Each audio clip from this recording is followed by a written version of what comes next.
चलिए एक बात बोलना जी जी अवश्य, एक नहीं दो बोलिए। मैंने कौन बनेगा करोड़पति के पहले सीजन से 5वें सीजन तक देखा है, जब भी कोई महिला हॉट सीट पर आती है तो आप चेयर पकड़ते हो, और जब भी कोई पुरुष आता है तो आप वहां पर फट से बैठ जाते, आप अकेले बैठे, ऐसा क्यों? उसकी वजह बताइए। महिला है, उनको थोड़ा सा आदर दिखाना पड़ता है, कुर्सी पर चढ़ने में उनको कई बार कष्ट होता है। आपकी तरह सब लोग इतने फुर्तीले नहीं हैं।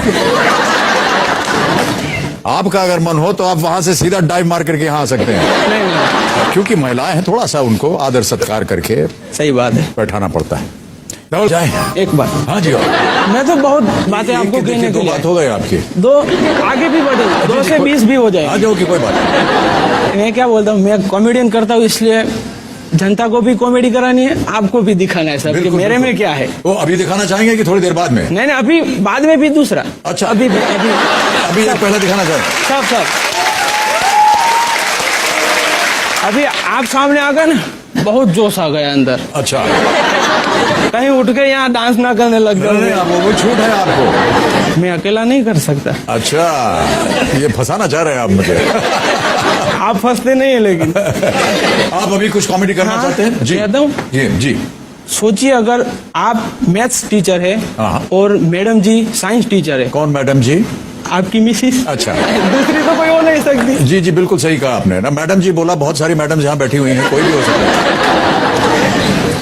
और जैसे कि हम जो धंधा करते हैं वो अपने दिमाग में आ जाता है और वही भाषा हम बोलते हैं। हाँ जी। आपकी शादी नहीं हुई, आपका सिर्फ संबंध हुआ है। अच्छा। और आप मैडम जी को लेटर लिख रहे हैं। अच्छा। एज ए मैथ्स टीचर, कि जब से हुआ है प्यार दिल बस में नहीं हो रहा है, कि जब से हुआ है प्यार दिल बस में नहीं हो रहा है, सबका माइनस में हो रहा है, कोई प्लस में नहीं हो रहा है। क्या बात है।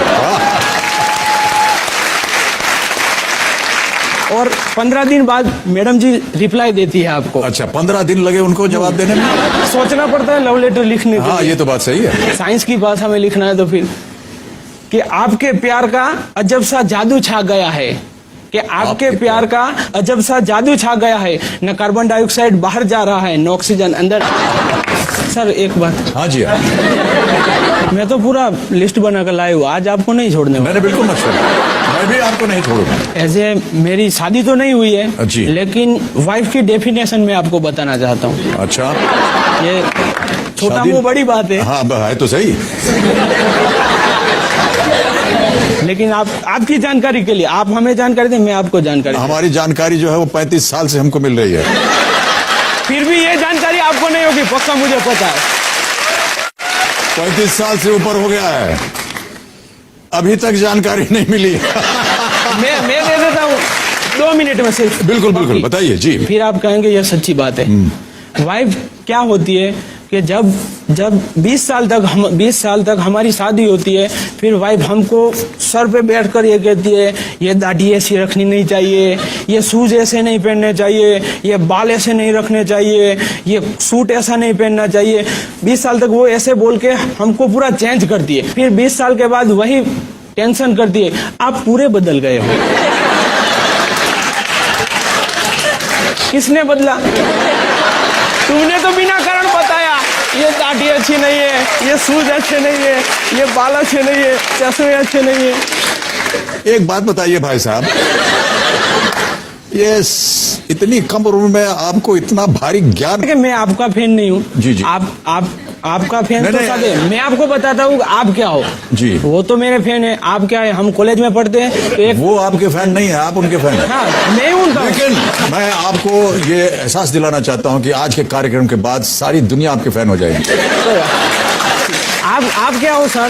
तो हम लोग जब कॉलेज में पढ़ने जाते हैं तो एक सब्जेक्ट कंपलसरी आता है। जी। आप ऐसे हो, आप पूरी दुनिया के कंपलसरी फेवरेट एक्टर हो, बाकी सब बाद में।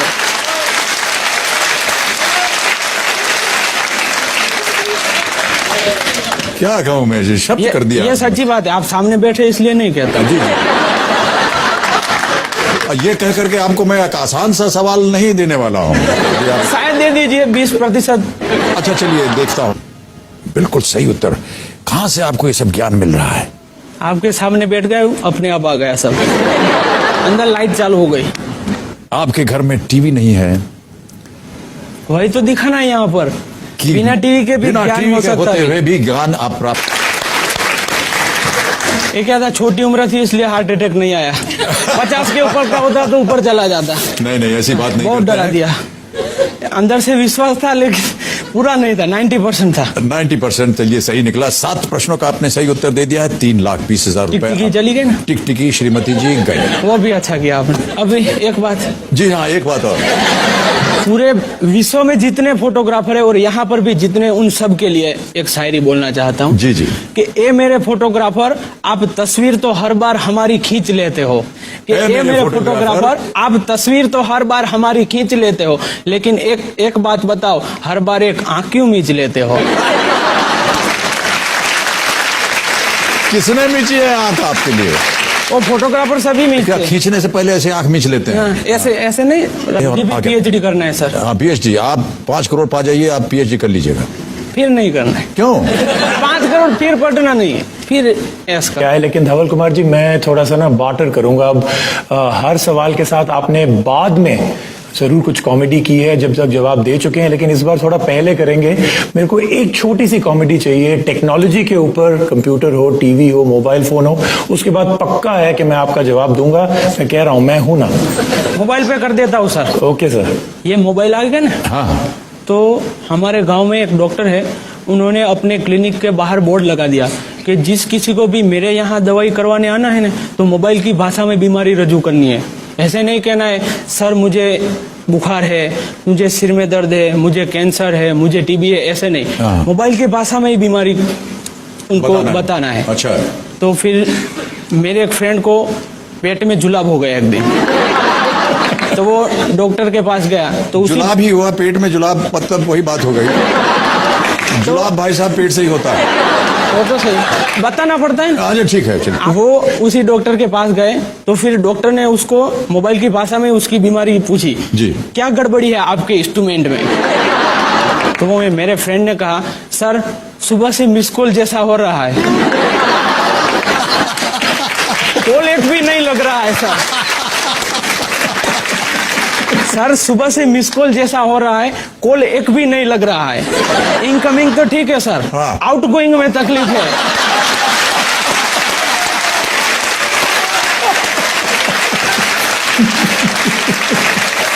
और भी है क्या? ओहो। वाइब्रेटर तो ठीक है, लेकिन सेव नहीं किए ऐसे रिंगटोन बज रहे हैं पीछे। तो डॉक्टर ने बताया, जी। बेटा आप कवरेज क्षेत्र के बाहर निकल गए हैं, आपकी पूरी बैटरी डिस्चार्ज हो गई है, आप रोमिंग में चले गए हैं, आपको मैं 3 SMS देता हूँ, आप सुबह शाम दोपहर लीजिए, जैसे आपके मिस कॉल चालू हो जाए ऐसे एक कॉल मुझे कर दीजिए।